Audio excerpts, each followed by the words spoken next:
It's a great honor to be with you here tonight. So is this where I give the main first talk, and then do the other people introduce themselves later then, or? Yeah. Okay. You know, let us say that the last time we did this, last month, we got some feedback from some of the group here that they would be really appreciative of knowing who is in the room.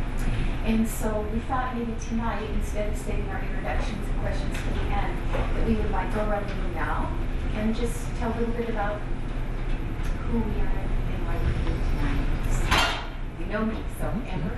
I'm Amber Jackson. I'm a hospice volunteer with Partners Hospice. Oh, great. I'm Mary Werner. I'm a music gynecologist at St. Patrick Hospital, part of the spiritual care department there. Playing a part for patients and families. Okay. I'm Nan Byington. I'm a hospice of Missoula case manager. I'm Carla Abrams, and I live here in Missoula. I'm Lee Metzger. I'm a civilian also here. Okay. I think this is my fifth meeting that I've been here, and I found them very, very helpful meetings. Very fun.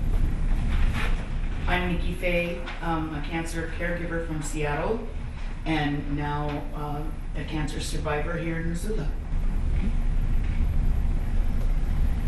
I'm Melissa Thomas, and I just like to hear and learn all I can.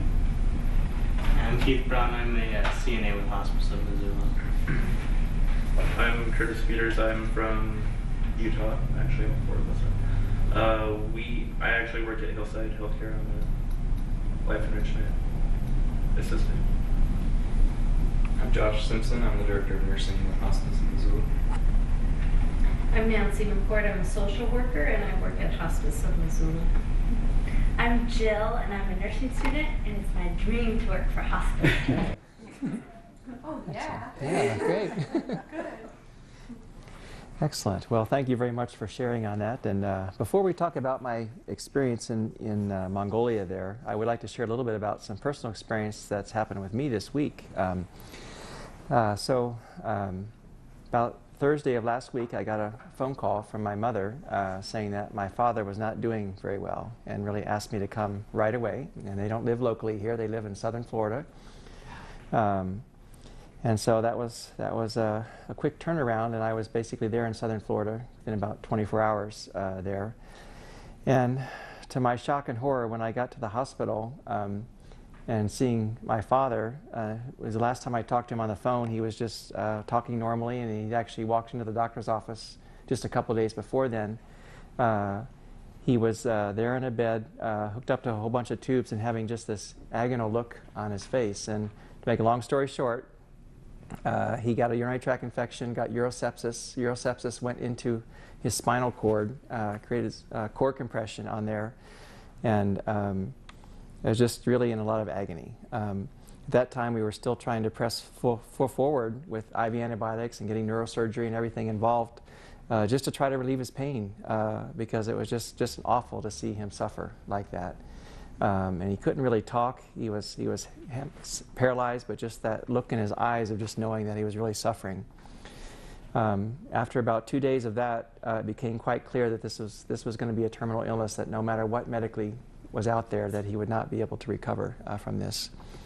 But just to tell briefly about the experience of working with hospice-type caregivers during that process. And you know, the doctors would come in, especially the infectious disease and neurosurgeons, and be very clinical and say, well, he's getting better, lab values are getting better, and all these things. But you look at that person in the bed, and he was not getting better, and he was suffering. But when you had people like social workers or the quality of life people coming around, or the representatives from hospice, there was a different attitude with those workers. Even in the way they talked, the way that they would touch you, the way they'd look at you in the eyes, the way that they just had a whole aura of compassion around them. And I can tell you, as a son of my father, that was extremely comforting and reassuring.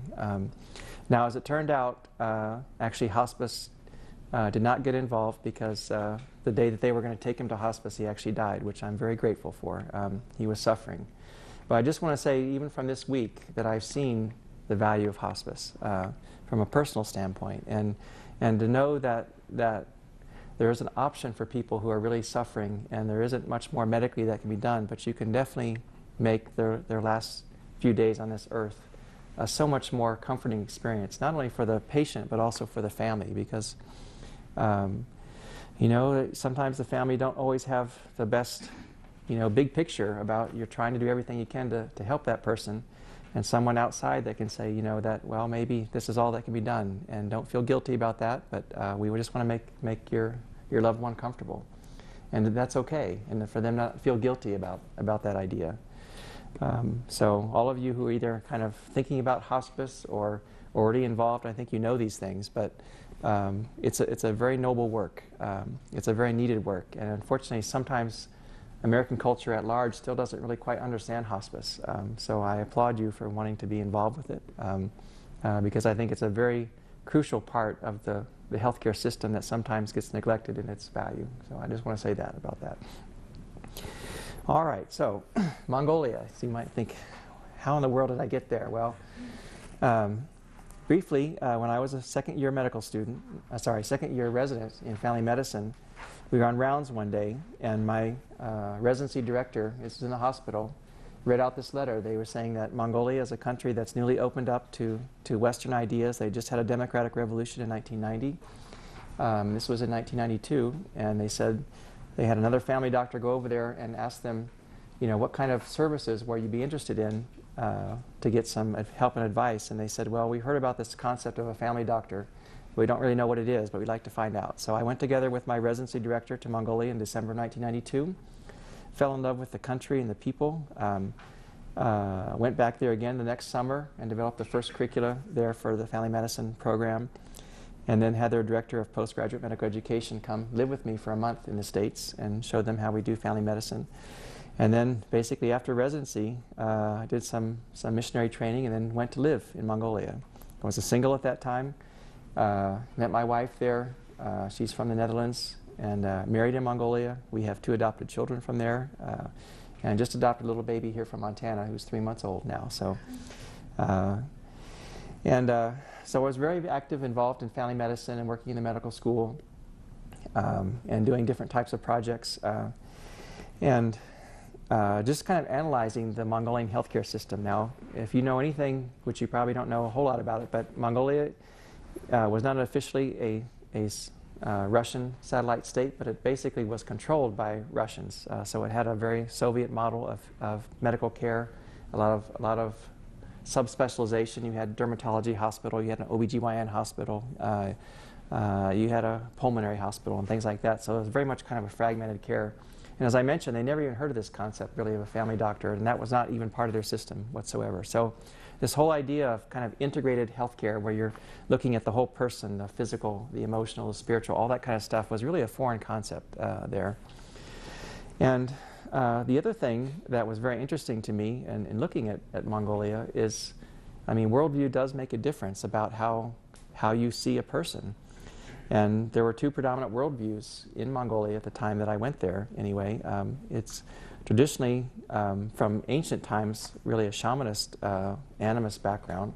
But in a more modern culture, over the last few hundred years, it was Tibetan Buddhist. And in a more modern culture than that, over the last 70 years, when the Russians came in, when they kicked the Chinese out, it was atheist. So you had this kind of mixing of these different worldviews there. Basically, the concept in those different worldviews that were going on there is that, you know, someone who is dying, or they have cancer, or those kind of things, there's not really a need to show compassion to that person. And the reason is, if they're suffering, well, they did something wrong in a past life or something. And it was there both with kids. I mean, we had just awful things with kids with big cancers or handicapped people, and they were just shunned. They were just put in a corner, and there was no compassion for those kind of people, and especially for the dying.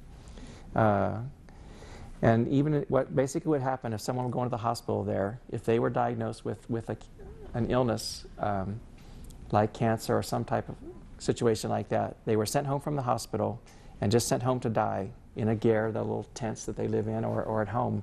But there was no part of the system where there was any type of follow-up to help them to die with dignity, as we say. And you had people in terrible suffering. There was no narcotic pain medication available to any degree. And so people feared death.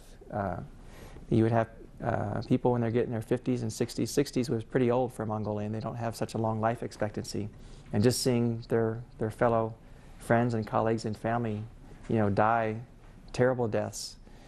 And so death was something really not to look forward to. And not so much different maybe than even in America back a few decades back.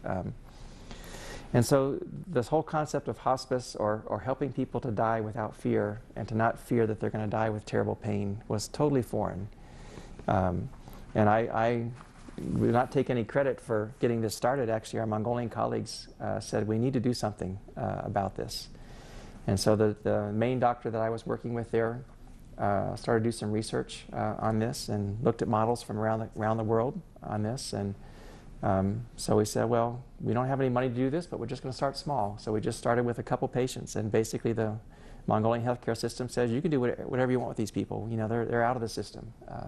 We're not going to have anything to do with them anymore.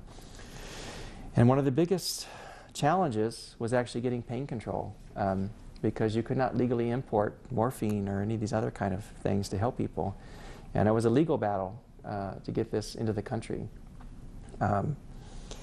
And over time, the government did start to change its attitude on that, and they did have some certain people who were allowed to give that. But our hospice was one of those ones that was the first one. Actually, it was called Hope Hospice, and it was the second hospice in the country. There was one other one that was there a couple years before us, but the particular man that I was working with there was very much a leader in the medical system there, and so he was not only starting this Hope Hospice, but was a leader activist, basically, for hospice. He was speaking before government, before parliament, before leaders in the medical school, trying to change people's attitude about how people die.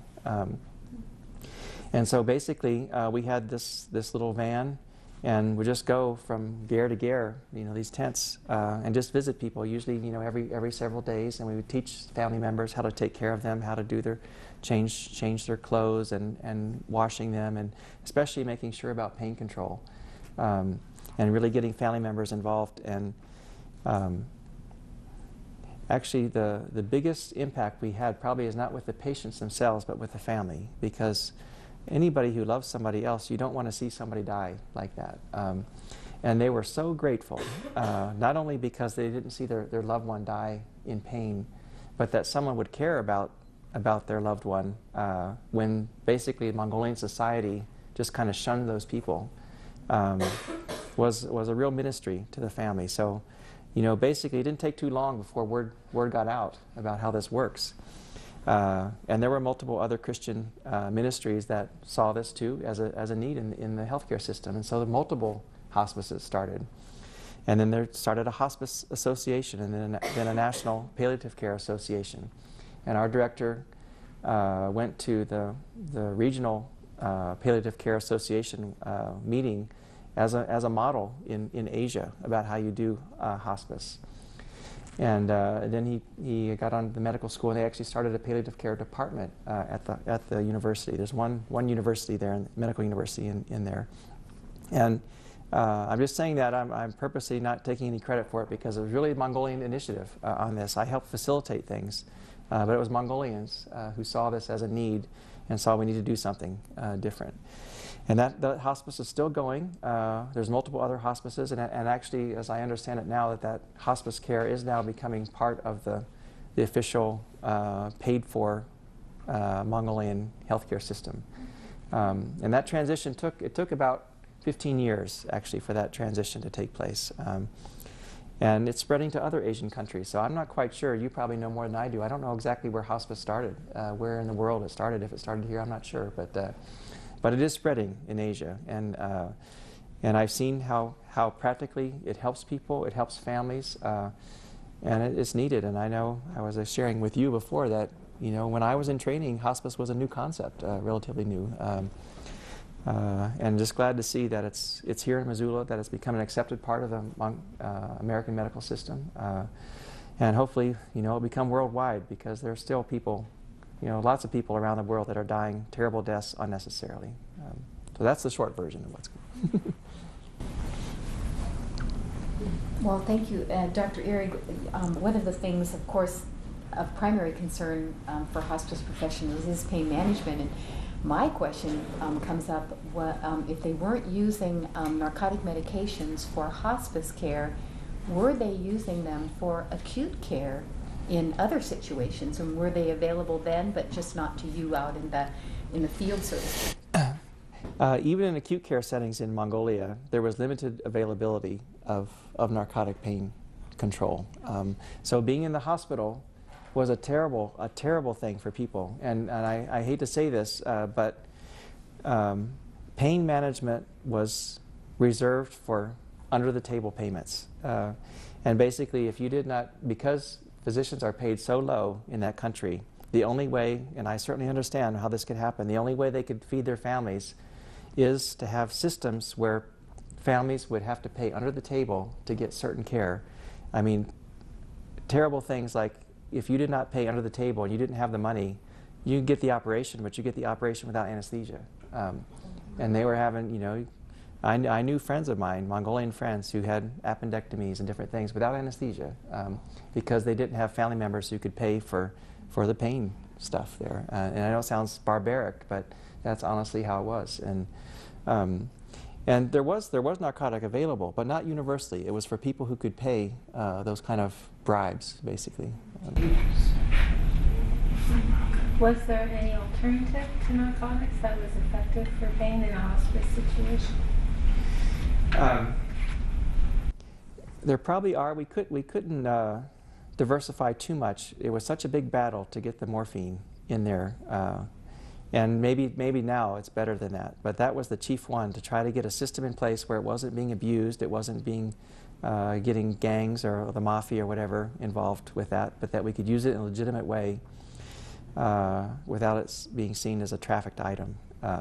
So showing a lot of interest in alternatives would have maybe diluted the effort to get the narcotic. I think ultimately it needed to be done, but probably in the beginning it was so important to get some really powerful guns involved in pain management in the beginning. That was the center of focus. Was this more rurally, or like in the city? Was this kind of the practice too, where you suffer? Yeah, it was actually worse in the rural area. I lived in the capital city called Ulaanbaatar, which is about 1 million people that live there. And these kind of practices I was talking about was in the capital city. It was worse in the countryside. So the big thing, honestly, that they used for pain management was alcohol. Vodka is readily available. The national drink, in a sense, called Ihrig, is a fermented mare's milk, which is weakly alcoholic, but vodka was readily available and pretty cheap. So people who were suffering, that was the way to kind of get them through. I'm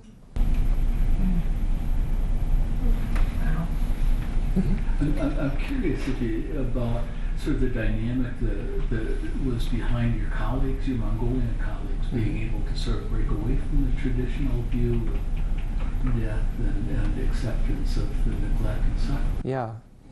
Well, to be perfectly honest, my colleagues, the Mongolian colleagues I were working with, medical colleagues, they were Christians as well, and that was a relatively new concept too when I got there.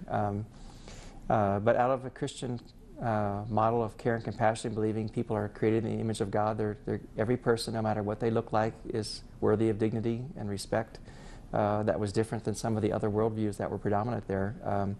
Was how they broke out of the model on that. I'm very undereducated about Buddhism, but I always have associated it with profound compassion. So I'm confused. Yeah, that's interesting, isn't it?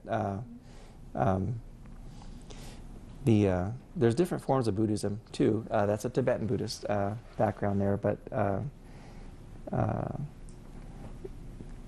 it's a dual compassion. I mean, it's interesting. In Mongolia, they have the boots that are turned up like this, so that you don't crush too many insects when you're walking. That's where they come from. But then you have human beings that are just kind of tossed aside, even like babies and stuff, if they have any defects. But I asked them, why don't you care about these people? And they said, well, they've obviously done something wrong in their past life. So why should we show compassion when the gods don't show compassion for that person? And I'm sure that's not worldwide, but that was the practical experience of that worldview, how it's worked out in that society. But the individual families had compassion for Absolutely, yeah, absolutely. and didn't buy in. The system did not show compassion, but individuals, sure, they loved their loved ones, and they wanted to see them not suffer like that. Yeah. Kind of like here. Just continuing. I think it's very remarkable that you were able, you and your colleagues, and as it spread out into the system in 15 years, make such a radical change. Because I look at hospice development, maybe just, we say today, 15 years back, we haven't come a long, long way. We really haven't. I think we're slower in our progression. And so that's quite remarkable. We made a big difference. Well, it was a very interesting time. I love studying history, and to see so many things change in Mongolia over a short time, because basically they were, you know, before 1990, Mongolia was probably one of the most closed countries in the world. You couldn't get in there as a tourist. You couldn't get in there at all, really. And to see such a transformation, not all of it positive, by the way, such a transformation in the culture over such a short time. You might be aware that they've discovered significant amounts of gold in Mongolia. And it's a mixed blessing. I mean, there are people definitely bringing some prosperity there, but also greed and not being as compassionate to your neighbor, and all the things that money and capitalism, all that stuff brings. It's there in Mongolia. It's coming. But generally being, you know, so isolated from any type of Western influence for so long, for centuries, and then just before my eyes to see so many things change was very interesting. And I think that's why it changed so fast, because there was just this vacuum of knowledge, in a sense. And again, not every idea that came in there, I think, was a positive thing. Some of the things from Western influence is not necessarily positive. But for whatever reason, at that time, I think it had to do a little bit with the Russian background there and stuff, and some of the Cold War stuff, but they saw the West, and particularly America, as this nirvana type thing. Everything is good in America, and that was, anybody who would send their kids to America, and so I think that's why there was such an openness for that kind of new ideas. Sir? I don't want to take anybody. Oh yeah, like I gotta. No, I lost it. It'll come back. It's okay. I'm sorry. I have one, maybe it'll come back. Yes. Did you see similar, like, resistance or to dying, or just that need to make life as long as possible there, or how was that maybe the same or different as you might see with your practice at community? Resistance to dying. Or just the need to seek out any possible way to extend life. prolong life. Because the healthcare system is not as developed there, they saw death a lot, children dying. Just like when I read like the Little House stories from here, it was common for you to have 2 or 3 or 4 children die. Whereas our culture now has been so insulated from death. There's a lot of people that have never seen somebody die ever in their life. And so that whole concept is so foreign. And anything that's kind of foreign creates fear and anxiety. And somehow I think we still need to get more of an integrated concept that death is a natural process for most people. And it's not something to be feared. It's not something that we needed to go to all technological costs to preserve life for another year or two. I mean, I'm sure you've seen some of the statistics about how much finances and money is spent in the last year or two of people's lives, and there's all this, thing about how expensive our healthcare system is. Well, I think part of it is because of people wanting to prolong death artificially to a little bit more extent, and not really accepting that death is a part of a natural process. And so that's my soapbox on that. But I probably didn't answer your question. But, well, it sounds like you did that. It's kind of relative to privilege, and maybe our idea that all children live to adulthood is a relatively privileged modern concept, even for our country. Yeah. Most of those people in Mongolia, because as I mentioned, when people are about to die, they're kicked out of the hospital and they go home.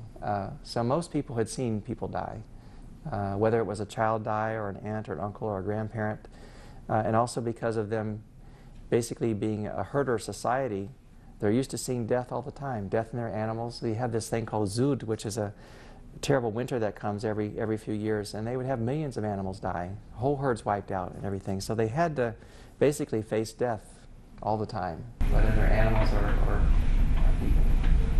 It seemed like a natural process to send them home to die as opposed to dying in the hospital. That was the natural part. The unnatural part was seeing them come home to die a terrible, painful death. And that's the part that nobody liked to see, but there wasn't anything being done about it. But yes, it was natural for them, more natural for them to die at home than in the hospital. So what about, folk remedies? I mean, I can't imagine in the countryside where probably people not only doctored their animals themselves, of course, but their own folks, I would guess. They did. About all those things. We're so interested in indigenous medicine and cultures in the United States. I mean, they must have had some way of... They did.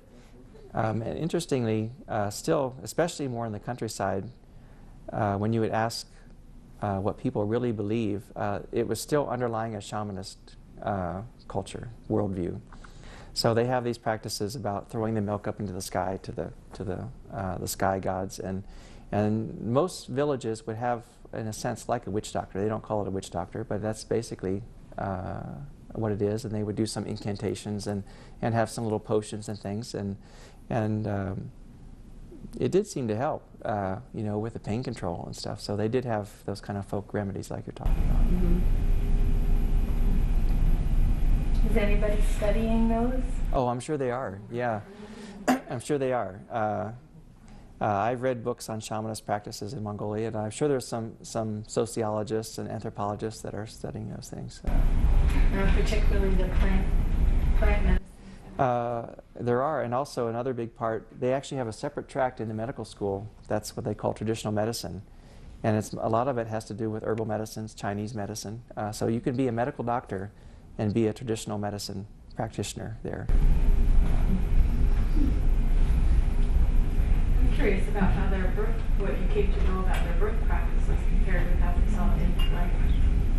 Their birth practices, again, very, kind of barbaric, and it has to do with traditional way. Like 99% of people, children were born in the hospital. They had this kind of birth home model where someone would come in from the countryside and live actually in the hospital for about 2 months. So obviously most of them would give birth in the hospital. Again, if there are any complications or any difficulties, only pain management if you can pay under the table. So you can imagine not just a regular birth, but if they had complications, you can imagine the amount of suffering that would go on with that. Terrible stories of people riding in on horseback from the countryside if they went into arrested labor and basically just using knives and things just to cut the baby out, and it was pretty barbaric at times. But most of them were born in the hospital. Sure. Terry's comment about how slow it seems to progress sometimes in this country made me think of the resistance that we have in this country to aid in dying. And I was wondering if you encountered anything comparable to that resistance in Mongolia.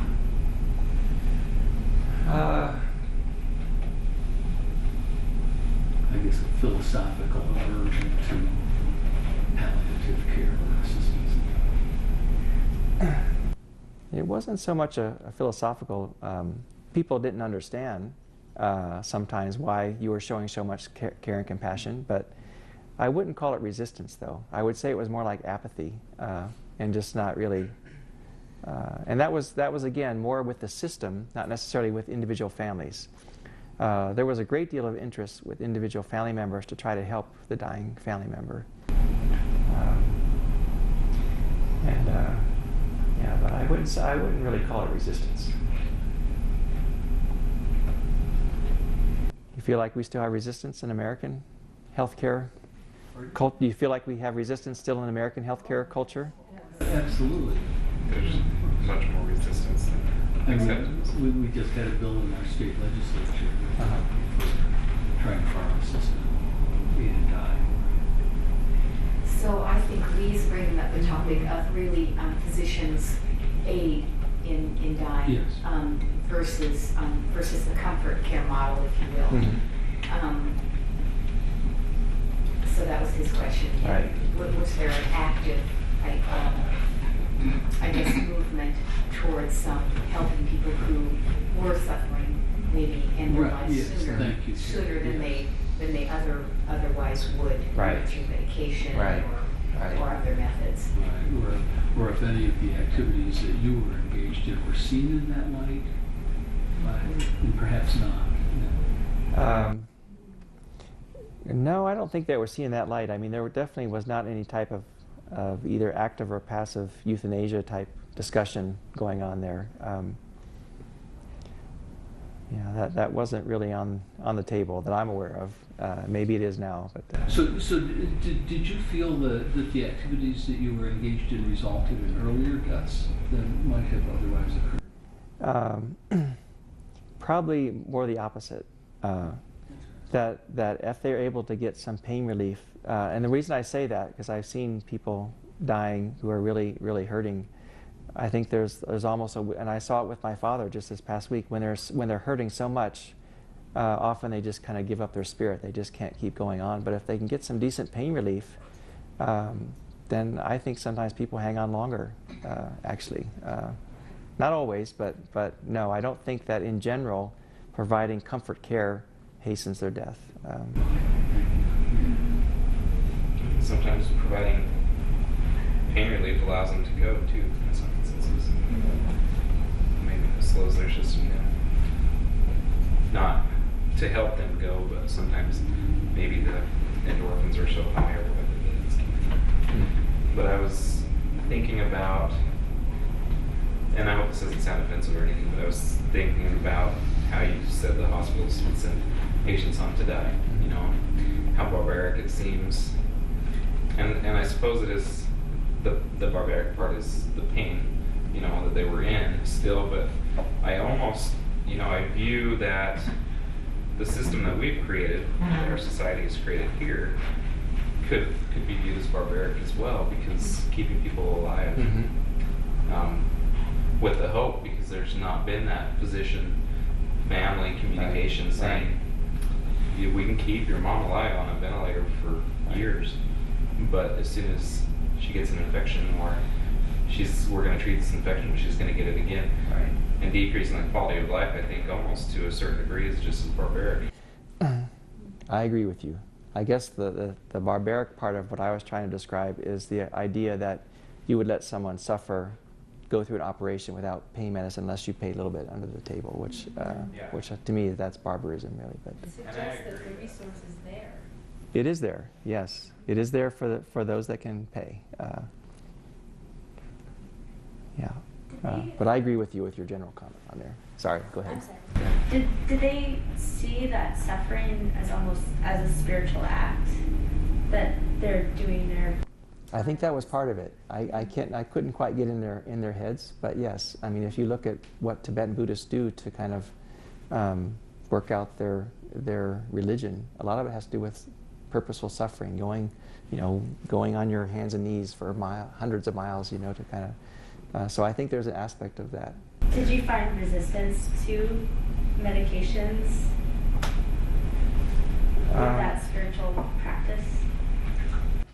Even after having lived there 12 years, there's still parts of the rationale and mindset that I don't quite understand about that. And there very well could be that, but I didn't get a good feel for that myself. But you could be onto something.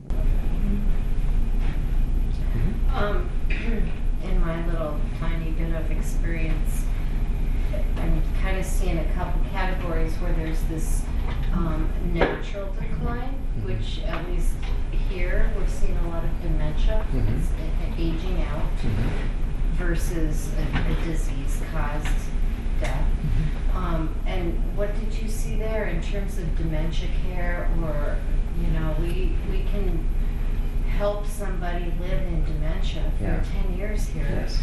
or they can choose to stop eating or do different things. But what did you see? You would have many situations where you'd have grandma or grandpa in the gear that was basically just on a bed, just lying there for years. They didn't have a terminal illness, but they were just getting old, and they just didn't have the strength to get out of bed. And usually those kind of people died from infections from bed sores, respiratory infections, something like that. But sometimes they could live for years and years that way. Were they fed when they couldn't feed themselves? They were fed, yeah. That's one part of often Asian culture, but I know especially for Mongolia, but most Asian cultures, there is an extreme respect for the elderly. And that's one thing that's a little bit sad, to be honest, about American culture, is that we tend to isolate our elderly in nursing homes and things.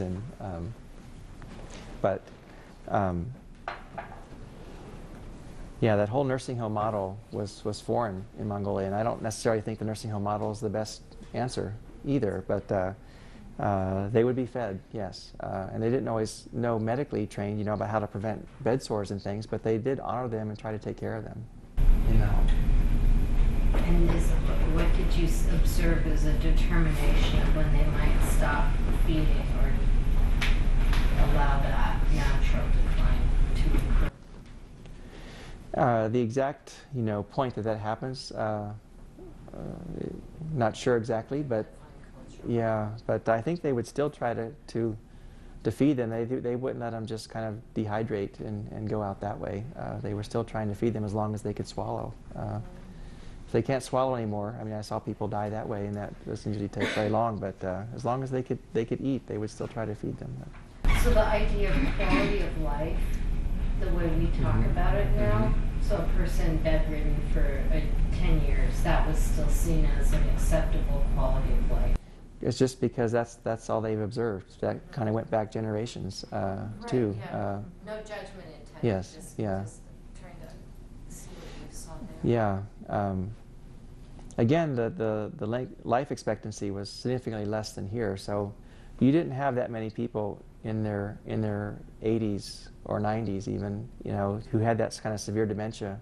The vast majority of the elderly are dying in their 60s, so that whole dementia aspect is not as great there.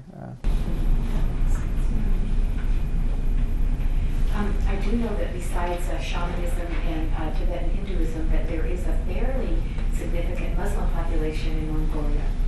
And my experience internationally was nursing in Muslim countries in the Arab world. And one of the things that I saw that I thought was interesting was that most Muslims do not believe that life is still pointless if you don't have quality. Because they have that belief that Allah makes all decisions. And they don't really, unlike us, kind of, our first question when we get a terminal diagnosis is, well, doctor, how much time do I have? That's not a question that they question. It's not a question that they ask, because they assume that Allah knows, and that will come when it's supposed to. So, in terms of how much much quality of life they're going to enjoy up until that point of death. It seems to be a bit irrelevant as long as they have some control. And some of that control is over pain, dignity, and privacy. Those seem to be the biggest things that they want. And so being in the hospital doesn't really allow for much of that. And so you see the elders at home often. There'll be older people in a home, and you'll never know it because you never hear them talked about, and they don't ever come outside. And so it's very much a closed, kind of private kind of deterioration. And I guess they believe that's quality because it's respectful of those wishes. Yeah, privacy is a pretty much a non-existent value in Mongolian culture, just because of necessity. If you've got 3 generations or more living in a tent that's smaller than around here, that has to be mobile, there's no privacy. There's not. Everybody lives in the same room, and so everything is done in that room. And how they have more Mongolians, I don't know how that all works, but yeah, but that it just doesn't work on the privacy standpoint. But there is definitely this respect for the elderly, and that was actually very refreshing for me to be in a culture like that, and to see that people, with some gray hairs, their opinions are respected, and I think we lose something out when we have a culture that doesn't always value the wisdom that's gained after you've been living for a few years like this. And do you think you'll go back to Mongolia? Yes. Well, here's the thing on that. We left Mongolia a bit under duress. These 2 children that we adopted, the government was not real thrilled that we adopted these children. And as soon as we got the official paperwork, we felt like we needed to leave the country for our family's safety sake. And still to this day, there are some people in power in the Ministry of Social Welfare that are still there from our time. So I wouldn't feel comfortable, even though they're American citizens, they got their American passport. It was actually a miracle how this is the first time that we're aware of that 2 non-siblings were adopted by a foreign family ever in Mongolian history. And we weren't going to give up on these kids. They were living with us. We had official foster care rights, and we used every influence that we could, and sometimes we were able to go above the people who had the power to, and so they basically were forced to sign the papers against their will because we lived there so long. We knew people in power, but they were not very happy about it, and we really were concerned about our safety. So we do plan to go back. We want our children to be able to see Mongolia again, but feel like right now is not the right time. If that makes sense to you. I bet you there was a whole lot of praying going on. There were people, honestly, thousands of people praying all over the world because they knew about this situation, and it was a testimony that prayer does do something. And but our children are miracle children. And was there any element of fear about afterlife, that reluctant to address the aspects, the facts of death, specifically because of what comes next, the beliefs about what comes next? Yeah, of course, either in the shamanist worldview or in Tibetan Buddhist, how your life in the afterlife is very much affected by how you treated people in this life. So for those that knew that they had mistreated people and only lived for themselves their whole life, there was fear to die. For those that felt like they had lived as a servant and lived to try to help other people, they were not as afraid to die. I don't know if that answers what you were thinking, but... Is there any advanced directives over there? That was the next stage, about really getting those written down. To be honest, that had not really developed to that level yet. There probably is now. I mean, it's been 5 years since I've been in Mongolia, so I would not be surprised if that is going on now. Was hospice care primarily medical, or did it address some of the spiritual and social Yeah, family yeah. psychodynamics as well? It was actually primarily non-medical.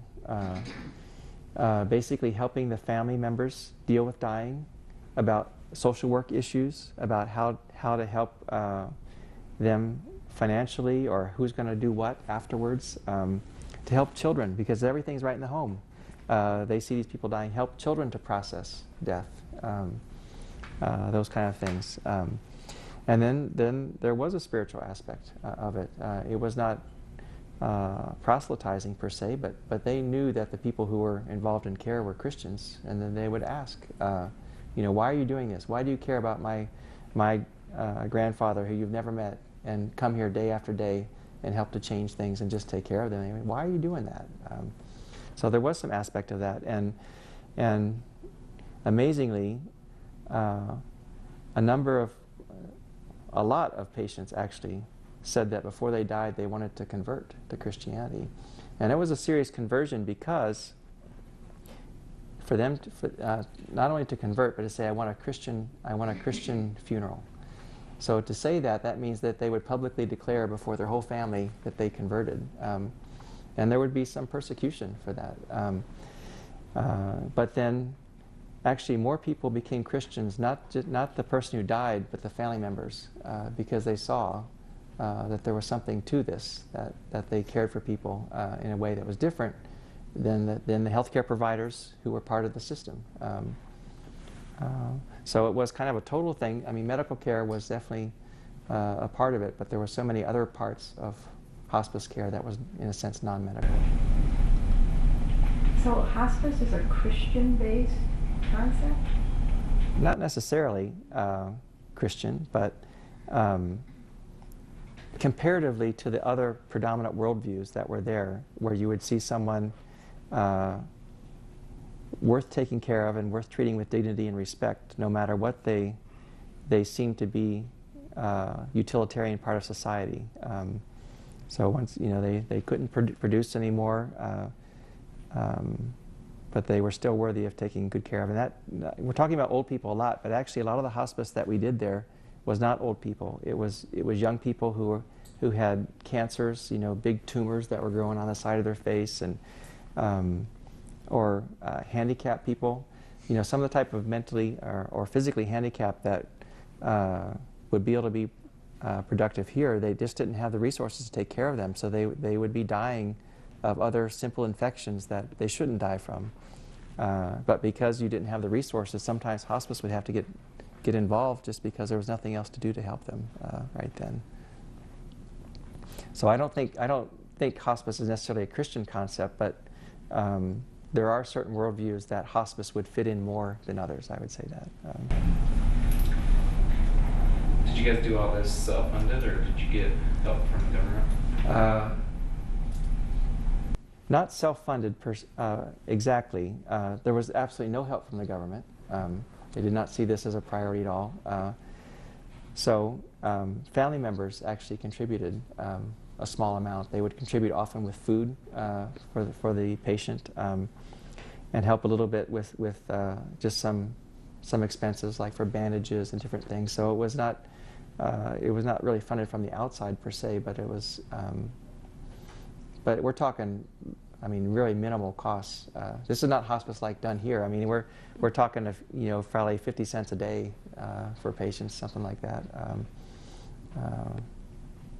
But I think now that hospice is, I mentioned, part of the system. So there should be some government funding now. But for that first few years, till they really saw how it works, there was not a single dollar that came from the government. I just think it's so interesting in such a dense population comparatively to have 1 million people in one city and have something like that travel so quickly when we can't seem to get things from one edge of the country to another. We have the internet. Like, how'd that happen? I just think that's miraculous. So that would evolve so quickly. Something that was so really grassroots in that way. It wasn't being supported from the top down. It was something that people could feel, and then that word of mouth essentially had to have been what. Well, it's word of mouth, but also activism. This guy, our director, was on TV a lot, and any type of rallies and for different things. This was not the only part of the healthcare system that was being revolutionized. Everything was being revolutionized. This whole concept about these separate hospitals that I mentioned. And when you bring in family medicine and basically retraining all the specialists to kind of look at the whole person and everything. And so the whole system was kind of up topsy-turvy.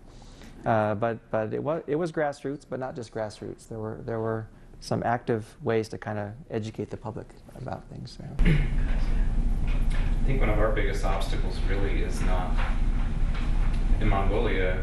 It sounds like they're much like we used to be, born at home, die at home, and you're around it.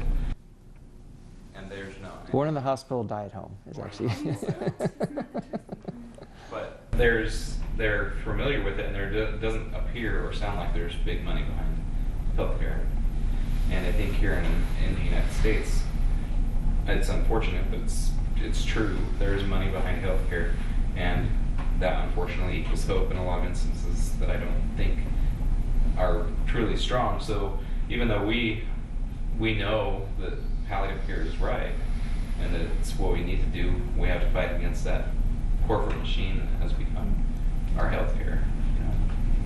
And maybe that's saying too much, but just. So if you wouldn't mind me asking a question to the group, how do we change American culture and American healthcare culture to really make it more open and embracing to hospice? Since you all are the experts, I'm not actually doing hospice myself now. So. One thing we have to do is let doctors off the hook. Stop expecting so much, and let doctors relax about saying, we have no more to offer you. And that's the role of the physician, and at that time, and coming to that understanding and making that decision is very crucial. And it's not by any means universally celebrated, that idea. So I think medical education and support for physicians to be able to let go of that hero, miracle worker, those terrible expectations that we have of physicians. It's kind of this idea that death is a failure. Yeah, exactly. Yeah, that heroic medicine. And ego gets involved in things that are just not appropriate when you're patient-centered. It seems so much more complicated than that. I mean, that's a really integral part, because I think that's where it starts, for sure. And we see that oftentimes where people say, well, my doctor didn't talk about it, so they do have that responsibility sort of given to someone else.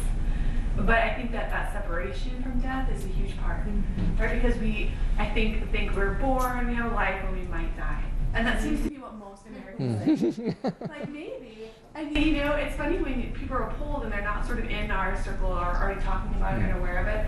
They're like, well, I don't know if I'll die. There is that moment where they're just like, oh. It's because we are so removed. And it's not just from life and death, which is a major part when we're talking about this, but we're not in farming communities, where we don't know how animals are killed. People don't even know what a chicken looks like in bigger cities. So there are those pieces where I feel like we're so detached from real life that it's hard to sort of bring that back, unless you can get New York City to switch on a dime. That's going to be a tough one, So I think that's a part where I think our culture has separated ourselves from it, and it's not something that's really acceptable to talk about either. And how do you bring about that awareness without the shock factor of people just saying, oh my gosh, you can't talk to me about death, or I don't know what I'll do if my mom dies. Those sorts of things are said often. And how do we make it just a comfortable, normal part of conversation and talking about dying? It's just it's a taboo subject, actually, for most people here. And it's shunned, and it happens in the hospital. Only a few people see that, or in a nursing home. But as I said, most Americans have never seen someone die. And it's a foreign. They don't know how to handle it. And it's interesting at the same time, like with the Boston Marathon bombing, and our culture's so fascinated with violence. And we just can't turn away, and it's almost this like piece inside of us that almost knows it's there but can't face it in that way. It has to be a different way. I don't know. It is ironic, isn't it? Yeah, right. And that's sort of what Elizabeth Kubler-Ross had said, is that we have this fascination with that because it's like, that's not me. Yeah. Like, well, that wasn't me this time. You kind of feel like you escape that in a way. Yeah. And so I think that that's an interesting piece where we're watching the next person go, and that sort of relieves us of that, like, I made it, I must still be okay.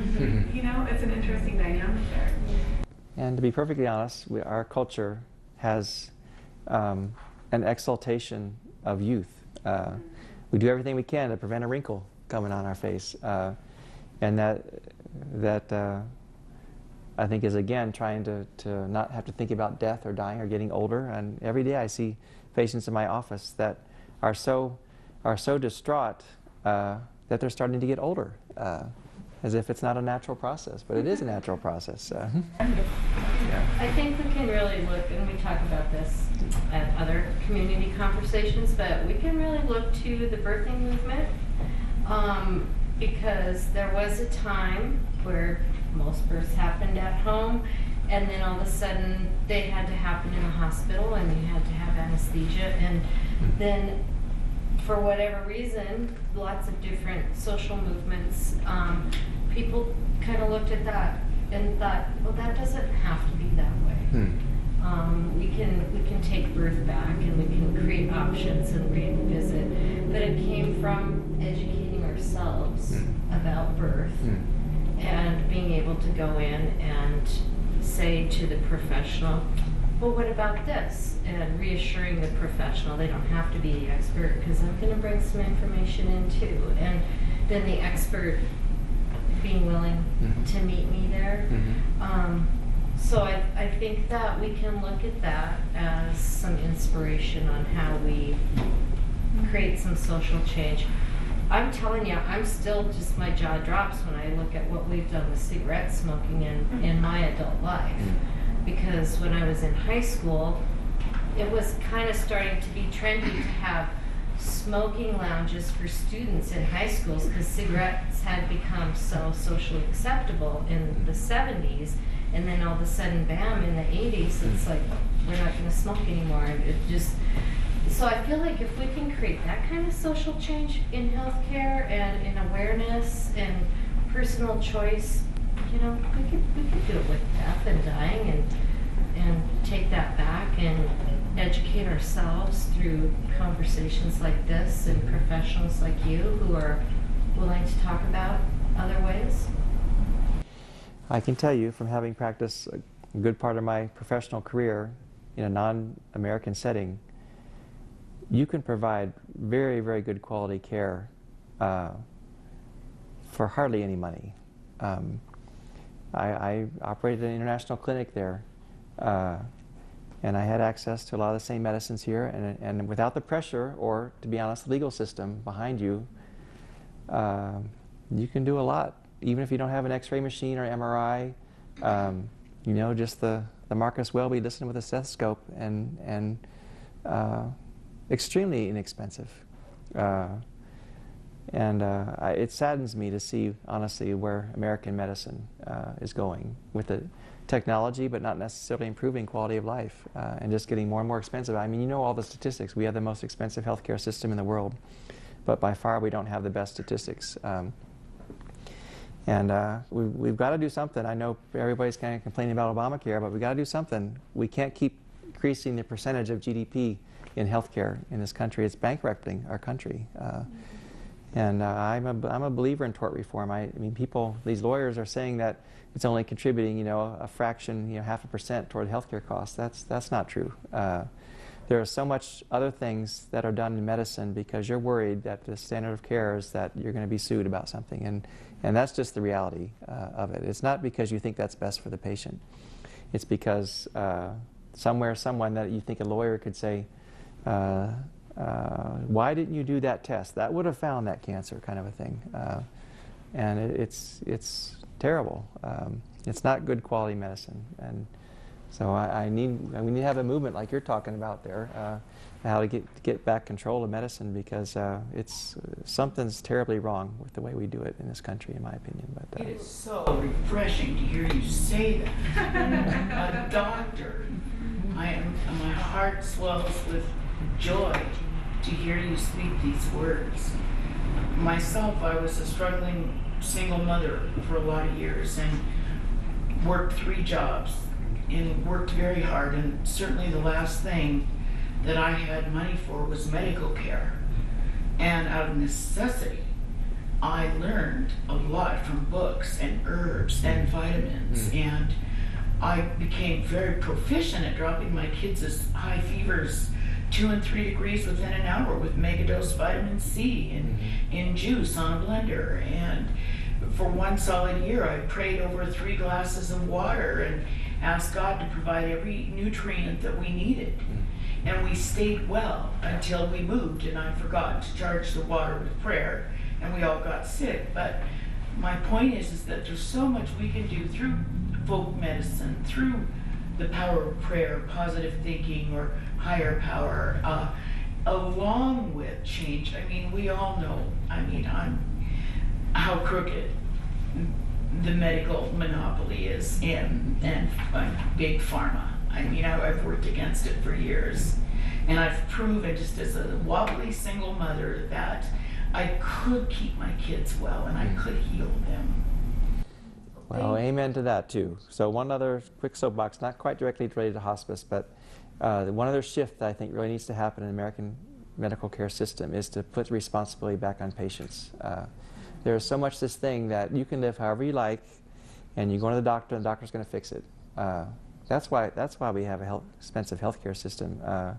People do not take responsibility for their own bodies. And that's part of the way I practice, that I can say something, but it's your responsibility to look out for your own body. And patients don't like it. They don't want to be responsible. And that's unfortunate, but they don't. They want you to fix it easy with a pill, and then they can just do whatever they want rest-wise. And it's a twisted, backward system. And that was the point that I meant to make, that when they say take doctors off the hook, that's the hook. That take care of me so I don't have to take care of me, fix me. And that expectation, and it's sincere. It's a sincere belief that there are miracles and you're withholding them from me. It's not universal, but a lot of people have that, both fear and anger at doctors. I'm also a public health person. I have a degree in public health, and people say that it's biased or discriminatory if you don't provide every technology or whatever to every person, but it is not. I'm a big believer in tiered system. If people can pay for it and they want to pay for it, you can do all this stuff, but you can provide, as I mentioned, really, really very good quality care for a small fraction of what the standard of care is in this country. If you can remove the fear of getting sued, and if you just work with people in a kind of a practical approach and saying, we can do these tests, but I'm probably 95% sure that this is what you got. You got a 5% chance you got this other thing, but why don't we just do this without doing all the tests? And I mean, you're going to be right most of the time. That 5% you're not right, you get sued and you're out of business. That's why it's expensive. And I think that goes back even to the, with hospice stuff, that hospice is a very cost-effective way to end our lives compared to being in the ICU for the last 2 weeks and spend $100,000.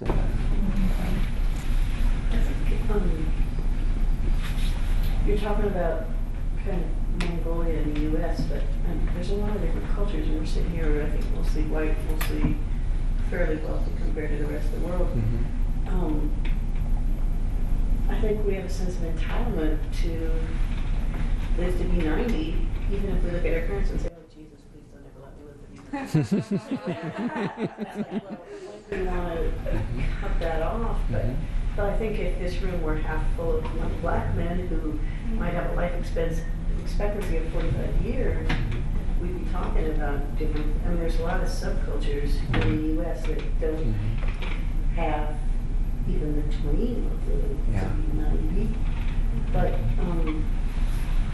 I read a good article, and I think it was from the Hospice Facebook page, about the doctor talking about the roadmaps in end-of-life care. Did anybody else read that, any chance? I did. They send stuff out on Facebook, and I found some of those needed stuff. But he's saying that, like you're talking about, do I have to provide every single thing? My mom's 89, she has dementia, she has a neck that's been broken for 2 years. One doctor said, oh, it'll finish falling off someday. it was 2 years ago. She's very frail and she has a really high quality of life right now. But if she gets sick, or if she gets an infection, or if she gets whatever, you know, I believe her wishes are to not prolong things. And so they're saying, make sure you've got that roadmap, make sure you've got a roadmap for your parents, and then talk about that roadmap with the doctor. Because if you can't talk about it, then they have to offer every possible thing you can come up with.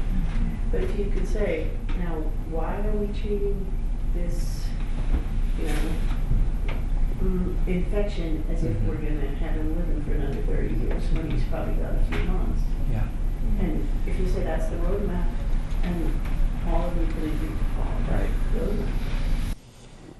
And one of the things I think we need to do better on, again, there's this guilt complex with family members to say that you need to do everything. It's usually not the patients themselves that want everything done. It's the family members that want that.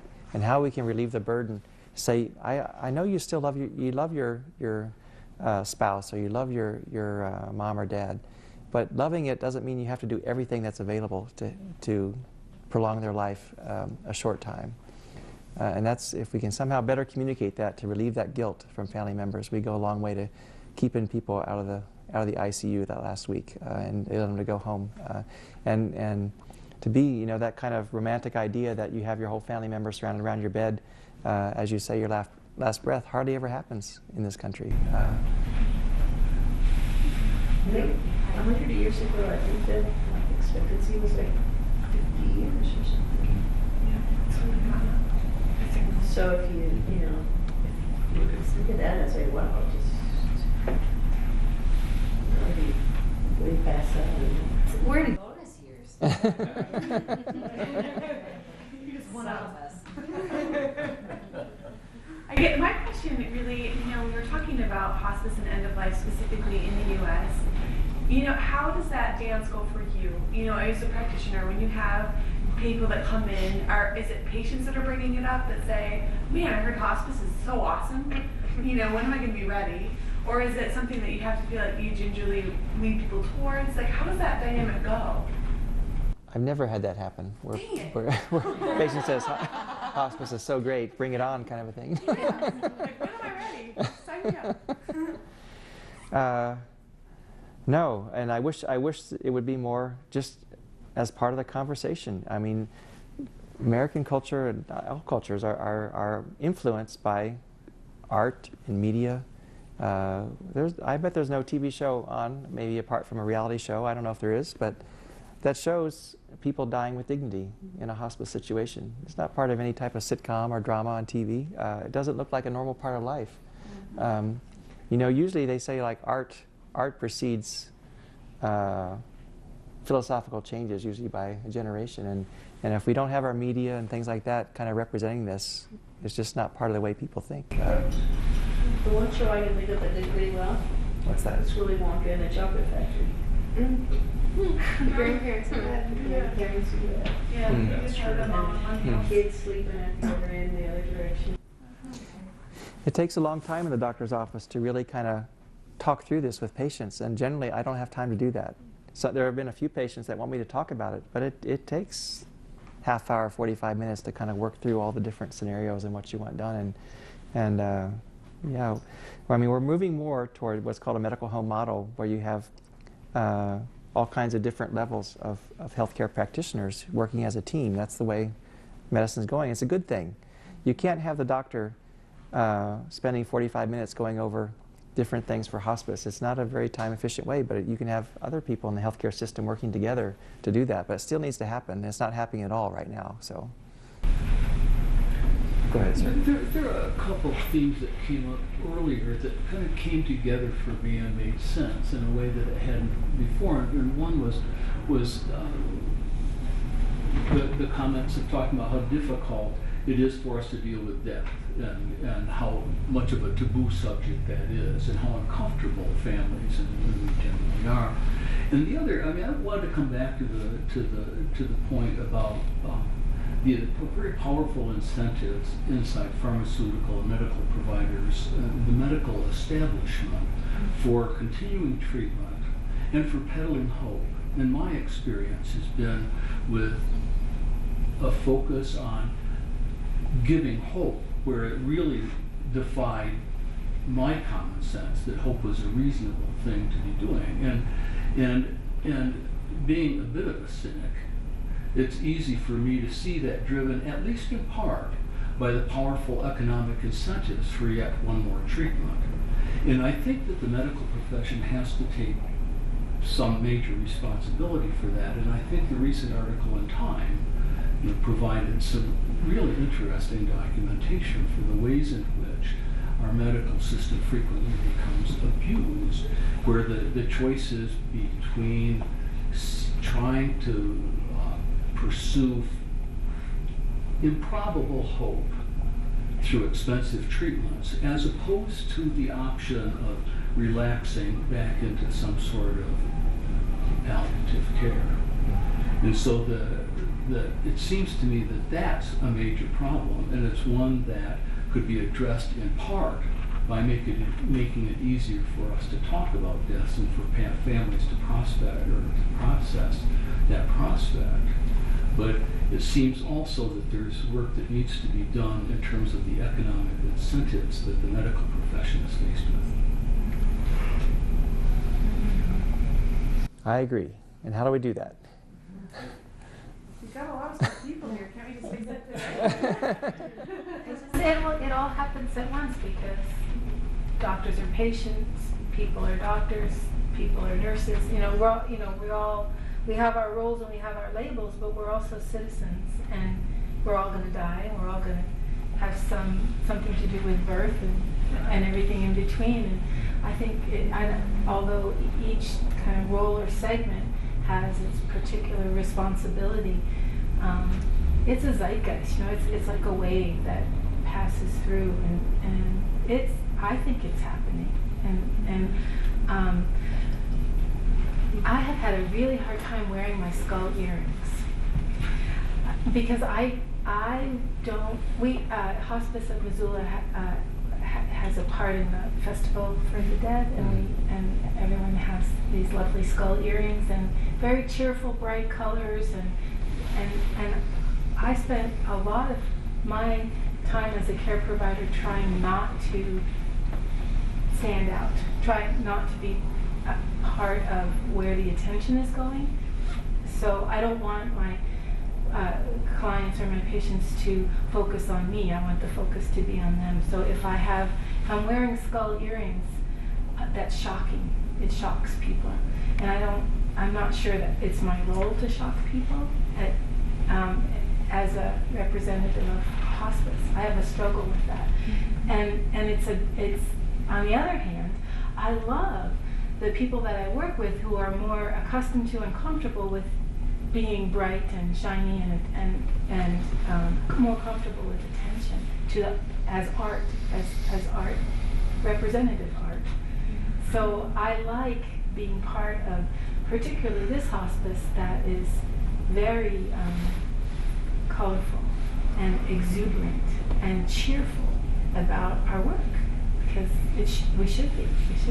But I'm also aware of this sensitivity in me to not be shocking, or what I'm interpreting as shocking.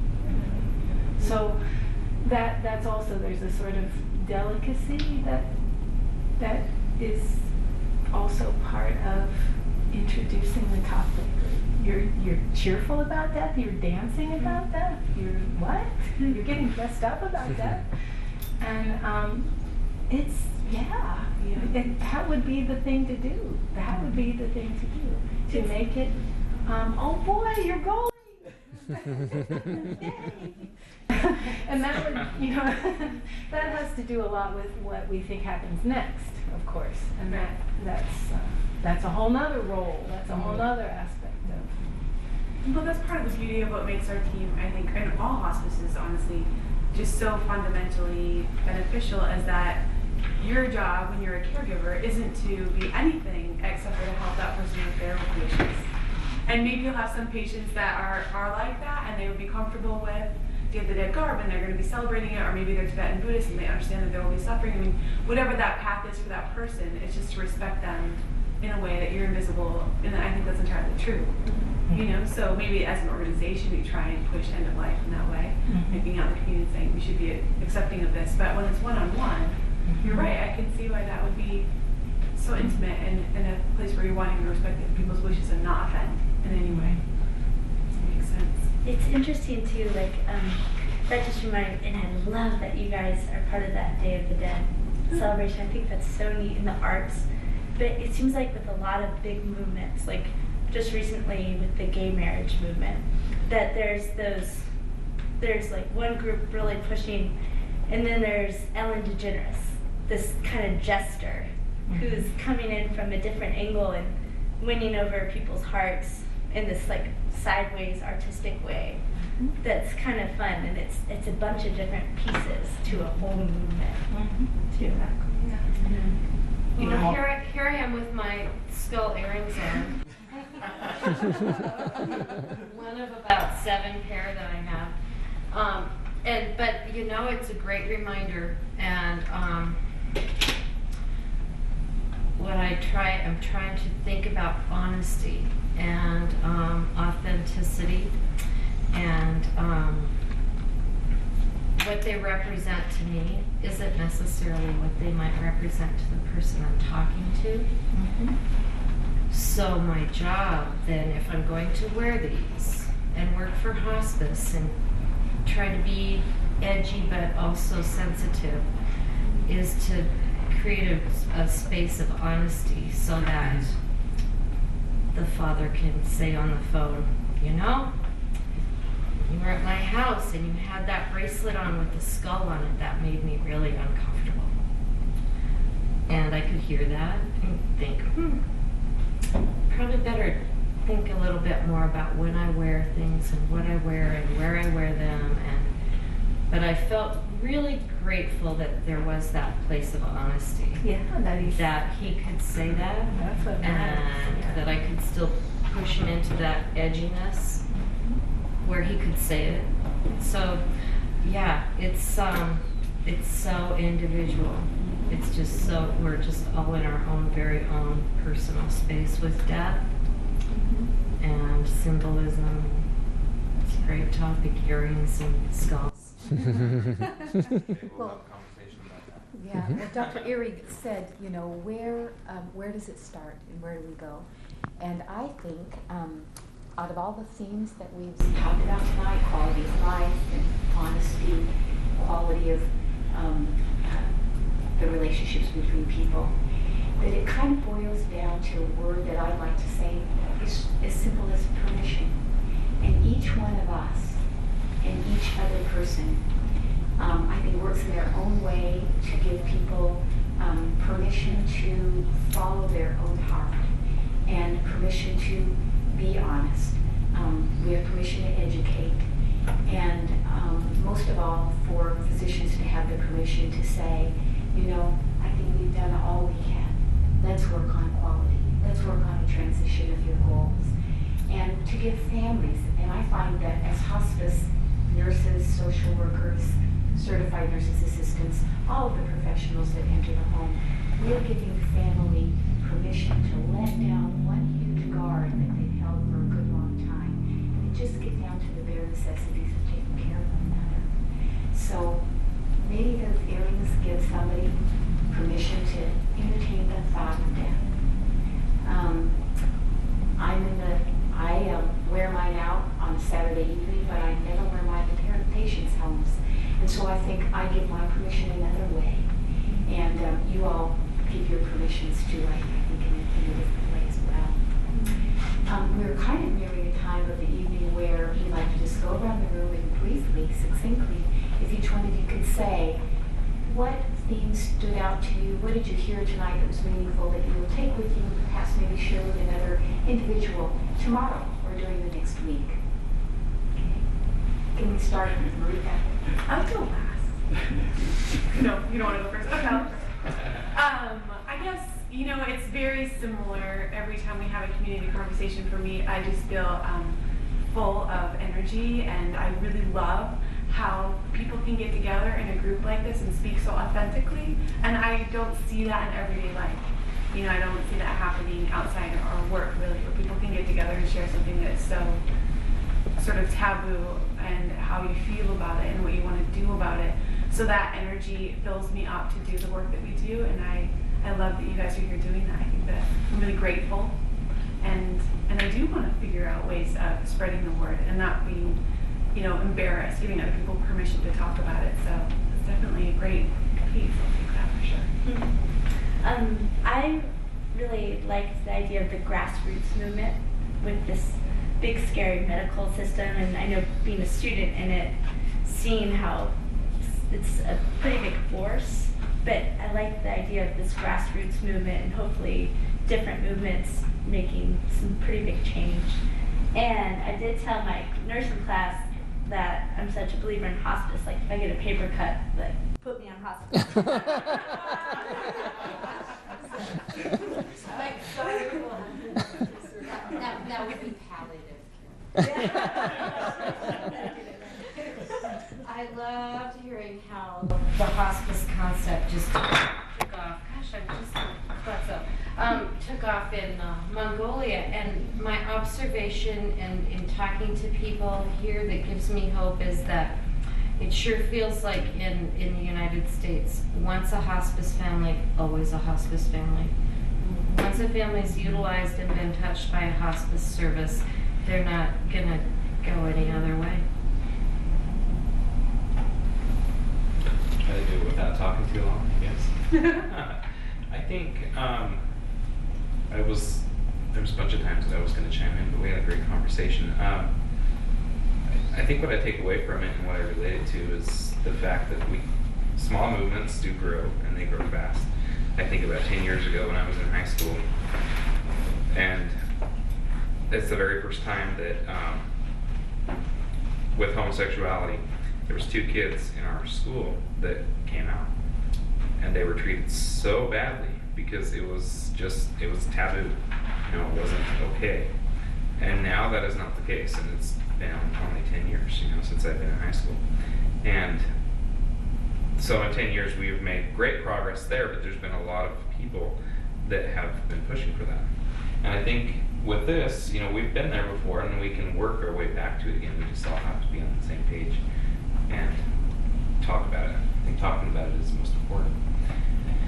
And not to keep babbling on, but I was thinking while you were thinking, you know, why I was in my bachelor's program, it was when Obamacare was being pushed through, and people started talking about the death panels and how you can't have death panels, even though that wasn't ever even really an option. You know, it was what people perceived to be a death panel. But I think I was talking to Lawrence. He just got back from New Zealand with you and Australia. Yes, sorry. And I said, well, how was it? He made the comment that he had come back from tomorrow. You know, and we were talking about that and how over there it seems like it's tomorrow because of the way that they are. It's the way that he hopes that tomorrow will be here. You know, essentially their hospitals meet with wards that are full of different people and talk about cases. Like an oncologist sits down with a palliative care doctor and says this is the case and this is how long we've done chemotherapy for, this is the current situation, what's the plan? And they go forward and say, well, let's try another chemo session, or it's palliative care time. And I think about during my bachelor's program, I had to do a study on and a research project on government-funded medicine, you know, and all the different countries that I looked into, and of course not all of them are perfect, and a lot of people hate them. But there are certain things like gatekeepers that I think maybe that wouldn't be such a bad thing, to have somebody that's reviewing that medical chart to make sure that we're not going to see these specialists for no reason. Or in some countries, the physicians are all employees of the government, and they receive an annual salary, and there's not a fee-for-service type situation set up there. And then I think of our hospice, the way that the hospice reimbursement rate is, and I don't know if all of you are familiar with that or not, but basically Medicare pays hospice a daily rate, you know, per patient that we see. And we don't get any more than that, we don't get any less than that, but that's what we have to take care of our patients with. And rather than saying, we went out and saw this person 7 times a week, pay us 7 times. They're going to pay us 7 days of the week the same amount. We get to cover everything with that. And I think if we see more of that, you know, besides DRGs, we've got to go above DRGs and do different things than that. And I think we're starting to, but if we see more of that, we'll start to come around a little bit more and decrease that cost. I agree with Marika. I'm just grateful for the hospice and how much it's progressed and how I'm just grateful for it. It's came a long way. It's very helpful for a lot of people and for families, and it's just a great thing to have. Half of you in here have heard me say that I've died and come back twice, and you know, it's the most profoundly normal conclusion to living. It is the easiest thing you will ever do. It's a blink of an eye and you're looking down at that beat up old baggage of a body, and you're exorbitant and you soar. And most people do report the white tunnel, the tunnel of light, which I experienced. And there stood all my family, deceased before me, waiting with open arms to welcome me. And there was a banquet laid out of every succulent meat and beautiful food and salads. It was a party. And the profound feeling of the love of, I'm a Christian, of the love of Christ. There's no way on this earth I can describe the beauty or the profundity of that experience, that deep cellular knowing. And you know, I just have to share quickly with you about my Aunt Lil. Aunt Lil was a rounder. And she was married a lot of times, and she had a lot of boyfriends, and she drank a lot of booze in her day. And she was dying. She was in the death throes. And the family now, 4 months into this, and they're exhausted doing the bedside vigil. And they said, Nikki, you've got such a way about you. Come and talk to Aunt Lil. I stood by Aunt Lil, and I said, Aunt Lil, you're almost done. And there's a party waiting. And Dick and Ralph and Elmo and John, all your husbands, all waiting to party with you. Now she'd been lingering, and you know, I would have never lied to her. You know, I can speak to spirits, I can talk to people crossed over. I have some psychic ability, and they're all like, get her over here, we want to party. You know, she died that night, and she died with a smile on her face. And they called me up and they said, Nikki, what did you do? And it scared me half to death because I thought, oh my God, they're going to think you did something weird. The truth of the matter was, she was sticking around because they wanted her to be there, and all she wanted to do was go up to heaven and have that party. So my point in this is to say to you that it's the most natural thing in the world, and this, I believe, is where the world is going to begin to change, is through you folks and people like us. And sir, may I say, you have been so delightful, and your honesty and integrity just pours off of you. You look so darn normal to be such a wise soul. I thank you so much. My pleasure.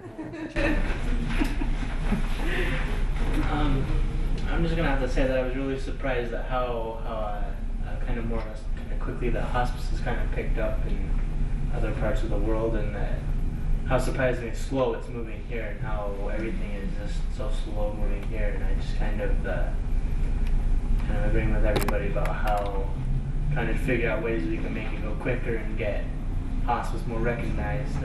Not even necessarily just our hospice, just hospice in general. Having death become less of a taboo. So I'm just kind of, along with everybody, trying to hope that it goes quicker and more recognized, and trying to figure out ways to do that. So. Mine goes along with the same with his. My first introduction to hospice was when he got hired onto a hospice. Up till that point, it was just a medical term. That's what happened when you got old. That just, you know, it was just completely unknown to me. I had no idea it was for, you know, other people as well. It was, so when he said he joined the hospice team, I was just like, what is that? And it fascinates me that Mongolia, you know, this secluded country way on the other side of the world, hears about this and wants it there, and it spreads like fire. And I didn't know until nearly college that I had no idea what this was. It's very surprising, and I learn new things every time I come of different things hospice does and how wonderful it is. And it's amazing that it just stops here, but everywhere else it's spreading like wildfire, and it just kind of needs to do that here as well. Ditto. Nice try. I thought the story that rapid spread in Mongolia was just wonderful. It's wonderful work, and it was really interesting. I think Nancy's comment about the wonderful hospice stories that people have, I've encountered too, mentioning how wonderful hospice was in Mary's death, and then people say, oh yes, hospice came in, and these stories are out there, and it baffles me as to why it's difficult to parlay that into a more powerful grassroots movement of some sort. And so part of what I'm leaving with today is bafflement over that. Well, I don't know all that much about hospice, and I don't know the struggle that everyone's been talking about. I mean, I've been in Portland the last couple of months, and every hospital has a big hospice program. So I don't exactly know enough to know about the stalling that everyone's mentioned here.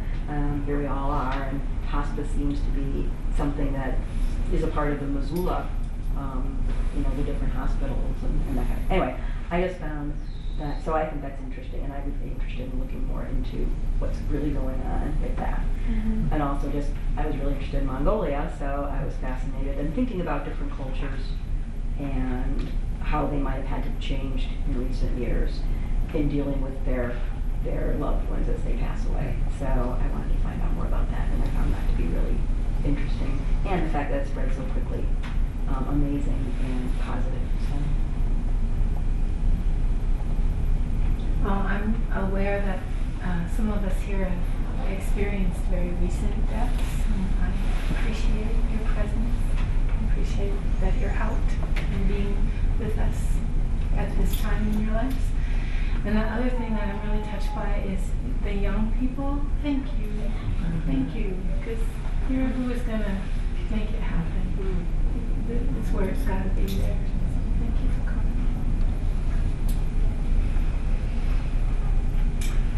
Thank you very much. It was, again, a wonderful conversation. And I've been thinking about your comment about art.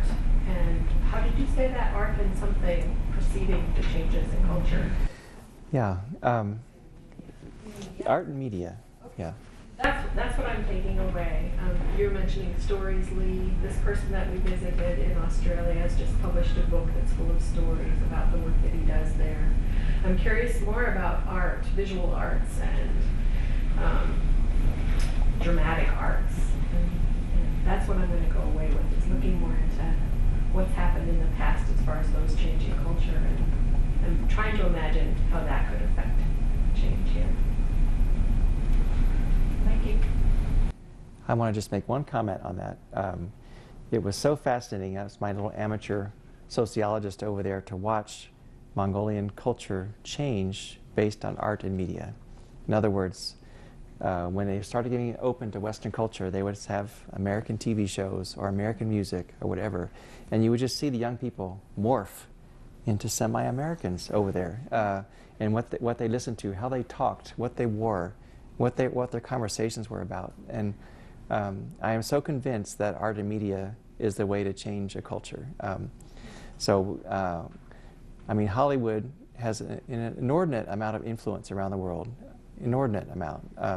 And we need to get people in Hollywood who are passionate about hospice, and they can integrate them into TV shows, into music, into visual arts and everything, and that's how you change a culture. Yeah, yeah. Yes, exactly. That would. Yes. Mm-hmm. Mm-hmm. Mm-hmm.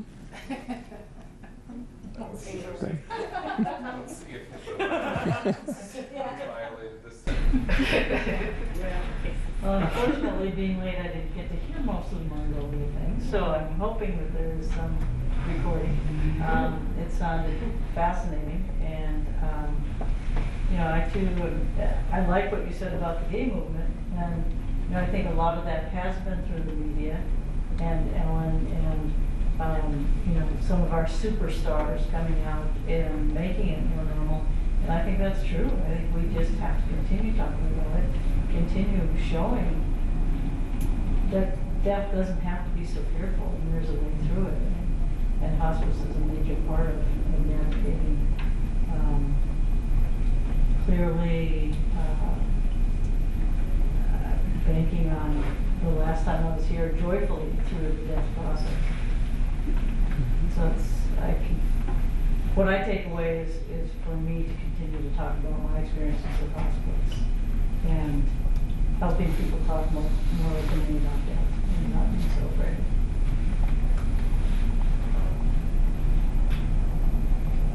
I also, sorry, missed it because I've had a long time interest in Mongolians, and it kind of scares the shit out of me for you to say that young Mongolians are learning from American.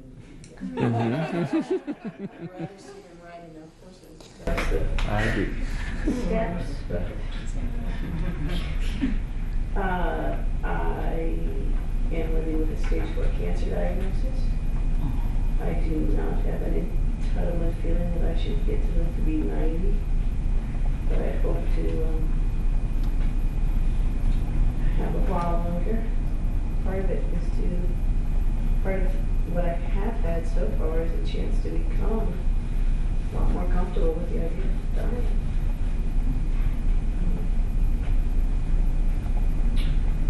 I could use some more time for that. But, I think part of it is just if Americans, which I try to realize and I try to understand that 100 years ago people didn't live to be 90, and that in a lot of other countries and even cultures in our own country, people don't have that chance. And some of us may not get any chance to become comfortable dying. We just have it happen out of nowhere. But when you say that not very many Mongolians even live into their 60s, most of my life,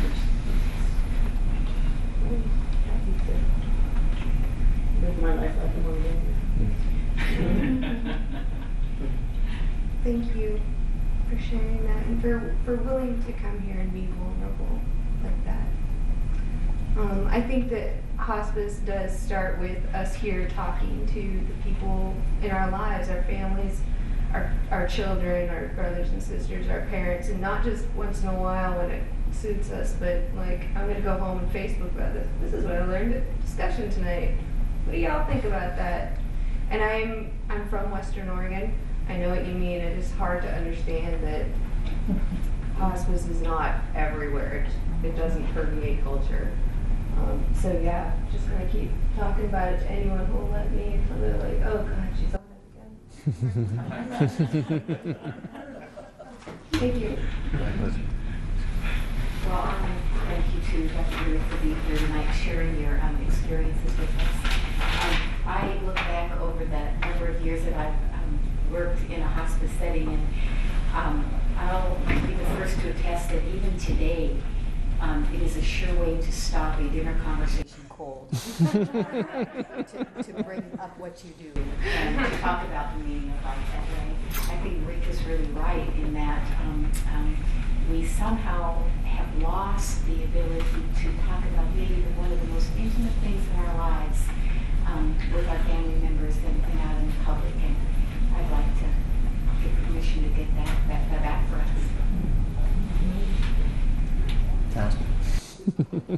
What kind of a doctor are you, if I might I'm a family doctor.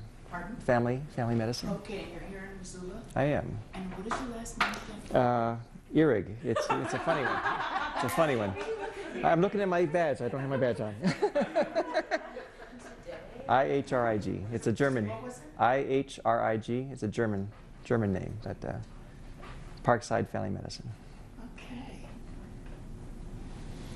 And thank you very much too for sharing your ideas. I mean, I'm as you can tell, I'm passionate about hospice, and it's wonderful to see other folks who are passionate about it too. And we all have to work together to get the word out. And so thank you for sharing your thoughts and opinions too. It's very informational for me too.